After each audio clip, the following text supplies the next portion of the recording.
Bismillahirrahmanirrahim. Video ini saya mencoba untuk menjelaskan sedikit mengenai data sekunder. Data sekunder ini memang ketika dibahas sangat banyak sekali untuk mendapatkan hasil yang baik. Data sekunder ini adalah data yang dikumpulkan oleh sebuah instansi, contoh Kemenkes, contoh WHO, organisasi atau lembaga yang lainnya. Atau mungkin bisa juga LSM ya, atau puskesmas ya. Jadi semua bisa mengumpulkan data. Nah, yang dikatakan data sekunder ketika peneliti ini mengambil data dari instansi yang lain, mengambil data dari pihak pertama, jadi kita pihak kedua. Namun kalau data primer, kita peneliti, kita langsung mengambil ke responden. Tapi kalau sekunder, data pada responden itu yang mengambil adalah instansi atau orang lain.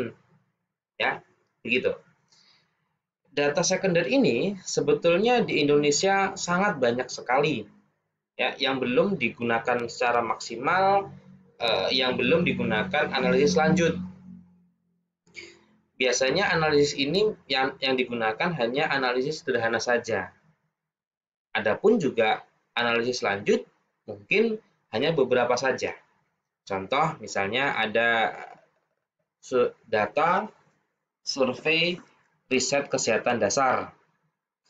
Contoh lagi Indonesian Family Life Survey. Ada survei cohort PTM. Ada pula katakanlah survei demografi kesehatan Indonesia.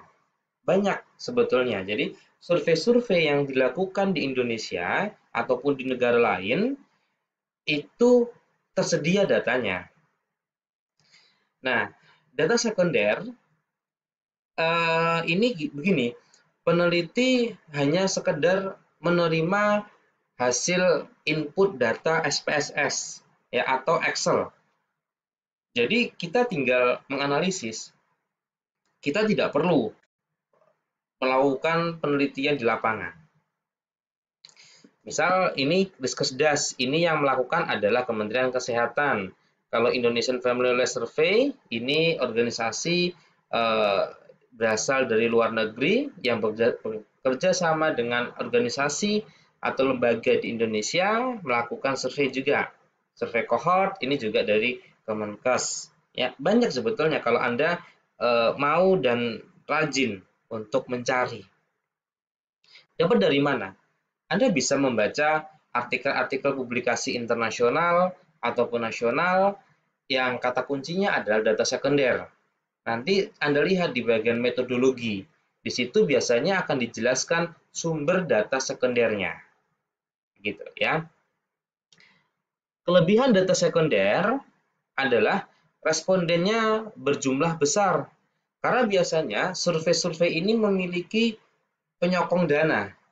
Ya, entah dari pemerintah, entah dari WHO atau dari lembaga-lembaga yang lain, ada sokongan dana yang besar untuk melakukan survei pada populasi yang besar, pada responden yang besar. Nah, responden dalam jumlah yang besar ini kelebihannya adalah dapat mendekati nilai atau mendekati jumlah populasi. Semakin banyak responden, semakin baik penelitian itu. Semakin sedikit responden, semakin kurang baik penelitian itu. Baik atau kurang baik itu biasanya ditunjukkan dari nilai signifikansi atau nilai confidence interval. Nilai confidence interval yang baik adalah rentangnya dia lebih dekat, ya, lebih dekat, atau dia sempit rentangnya. Tapi kalau untuk yang rentang CI-nya yang sangat lebar, ini penelitiannya kurang baik. Ini biasanya CI ini akan dilihat di hasil penelitian nanti. Oke, selanjutnya adalah peluang untuk diterima publikasi internasional sangat besar sekali. Karena biasanya publikasi internasional ini meminta data-data yang besar, ya, meminta data-data yang tidak hanya puluhan, tidak hanya 100, ya, bisa juga 200 sampai 500. Namun kalau untuk data sekunder, ya ini bisa sampai ribuan respondennya. Kalau primer, bayangkan, kalau primer Anda penelitian 200 orang atau 500 orang, berapa banyak uang yang Anda keluarkan. Maka dari itu, untuk data sekunder, Anda tidak perlu turun lapangan. Anda tidak perlu melakukan penelitian di lapangan. Anda hanya sekedar menerima data berbentuk SPSS atau bentuk yang lainnya, stata, yang siap analisis. Dan tidak membutuhkan biaya yang besar untuk penelitian. Ya, ini utamanya, ya, membutuhkan biaya yang besar. Baik, selanjutnya, namun beberapa kekurangan dari data sekunder. Yang pertama adalah kita tidak bisa semau kita. Misalnya, oh saya mau pengetahuan deh gitu. Ya kalau ada, ya dalam survei itu ternyata surveinya ya ini hanya mengenai faktor resiko, tidak meneliti pengetahuan, misal begitu. Jadi peneliti itu hanya bisa mengikuti variabel yang disediakan oleh penyedia data. Kita tidak bisa semau kita. Kita terbatas oleh kuesioner atau informasi yang digali oleh penyedia data. Yang kedua, kekurangan yang kedua ini biasanya yang menjadi kendala. Perlu kemampuan manajemen data dan statistik yang baik. Karena data sekunder ini biasanya ada yang berbentuk hutan belantara. Artinya, data itu memang betul-betul masih mentah sekali. Data yang masih mentah tidak bisa langsung dianalisis statistik. Bisa, tapi tidak baik informasinya, ya, tidak maksimal, atau malah bisa salah gitu. Ya, jadi perlu ada kemampuan manajemen data dan statistik yang baik dan benar. Nah, ini langkah-langkahnya. Langkah-langkahnya adalah kunjungi web. Ya, ini bagaimana cara mendapatkan data sekunder sampai Anda menganalisis. Yang pertama, kunjungi web atau kantor penyedia data. Misal kalau kantor ini Badan Pusat Statistik. Kalau web misalnya web Lab Mandat Kemenkes misalnya, atau bagian Kemenkes, Kementerian Kesehatan, atau web yang lainnya. Yang kedua, pelajari laporan dulu. Kalau laporannya tidak ada, coba Anda pelajari publikasi-publikasi sebelumnya yang menerbitkan atau menulis artikel dari data sekunder ini. Yang ketiga, pelajari kuesioner survei. Jadi setiap data sekunder ini pasti punya kuesioner karena data itu didapatkan dari kuesioner. Ya, belajarlah dan kuasai kuesioner itu. Anggap seolah-olah Anda ini pemilik kuesioner itu. Ketika Anda sudah menguasai, Anda langsung paham bagaimana definisi operasional dari variabel-variabel yang ingin Anda dapatkan. Yang keempat, silahkan Anda mencatat kode pertanyaan yang Anda inginkan dalam kuesioner tersebut. Misal, saya ingin variabel jenis kelamin. Coba Anda lihat berapa kodenya. Biasanya kode ini akan berbeda-beda. Ada yang hanya angka, ada yang campuran antara huruf dan angka, dan sebagainya. Catat ya, karena ini nanti akan menjadi dasar Anda untuk mengambil data dari dataset yang disediakan. Yang kelima, silakan Anda mendownload dataset ya, atau Anda meminta dataset dari kantor yang menyediakan. Dan silahkan Anda kuasai dataset itu. Dataset ini berbentuk input data SPSS, data stata, atau yang lainnya. Dan silahkan Anda harus menguasai dataset tersebut. Silahkan Anda kuasai. Ya, Anda kuasai dataset tersebut. Kalau bisa Anda samakan, ya, terutama cari kesesuaian kode yang Anda pelajari di kuesioner dengan yang ada di dataset. Ini harus ada, misalnya di kuesioner kodenya B01 di kuesioner. Di data SPSS, Anda harus cari itu di mana data B01 tadi. Ya, harus ada kesesuaian. Yang keenam, lakukan manajemen data. Nah, manajemen data ini sangat luas sekali, ya. Ada yang recording data, ada katakanlah select cases dan sebagainya. Oke, saya akan memberikan contoh salah satu penyedia data sekunder. Silakan Anda masuk di lab mandat, ya, lab mandat Kemenkes, dan yang Anda kejar adalah laporannya dulu sebetulnya. Kalau Anda sudah paham laporannya, kejar kuesionernya. Silakan Anda download kuesionernya. Ya.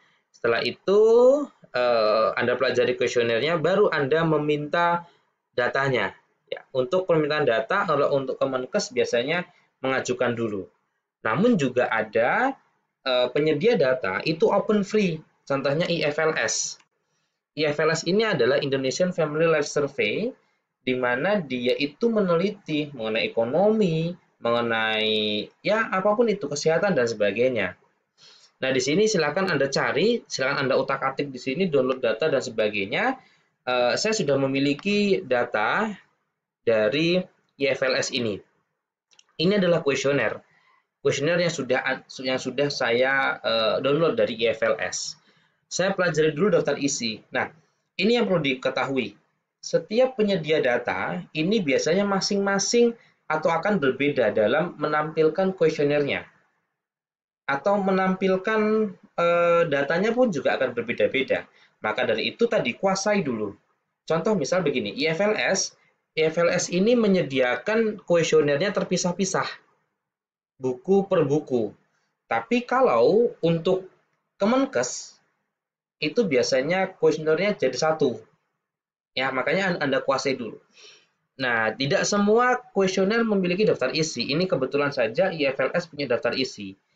Contoh misalnya saya ingin mengambil mengenai kondisi kronis. Ini ya, kondisi kronis. Kondisi kronis ada di buku 3B, seksi CD. Nah, setelah itu Anda harus wajib mencari data itu di mana gitu, ya.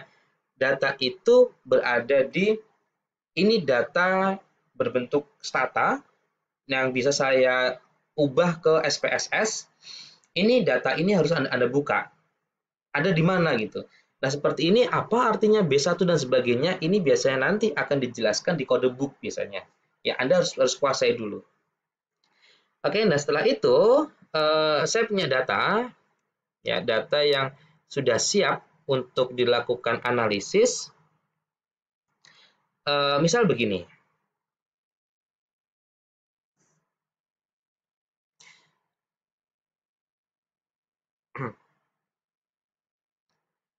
Ini saya mencoba untuk membuka SPSS, ya, di mana saya akan membuka data yang sudah saya kelola dan data yang sifatnya itu masih dalam tanda kutip hutan belantara.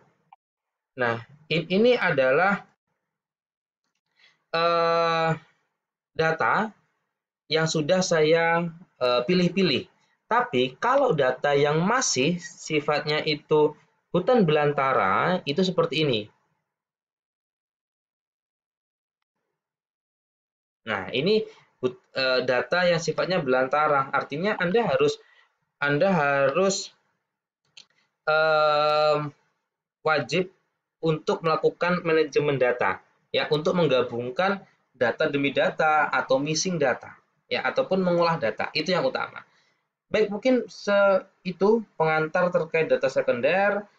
Bagi Anda yang berminat terkait data sekunder, Anda bisa menghubungi saya, atau Anda bisa tulis di kolom komentar, nanti akan saya follow up.